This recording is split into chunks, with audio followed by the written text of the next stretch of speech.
Qoshlari 39 da momentanniy lifting effekt qilib beramiz. Nahmurch esa qosh o'rtasida ajinlarni yo'qotib beramiz. Ko'z atrofida ajinlarni yo'qotib beramiz. Burun sohasida krolichий морщинки, ya'ni yo'qotib beramiz. Lifting Nefertiti qilib berishimiz kerak, chunki bizga modelирование лица qilib berishimiz kerak. Albatta bu osilishga olib keladi. Brilya va bular albatta tortiladi. Ajinlar bor peshonada, frontalisda.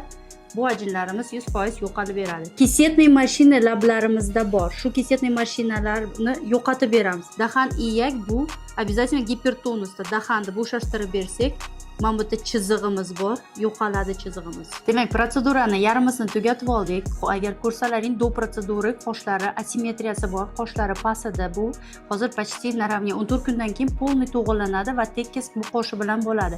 Ko'rsalaring nasagubniy skladka bu tarafida chiziqchamiz turibdi, bu tarafda ochilgan.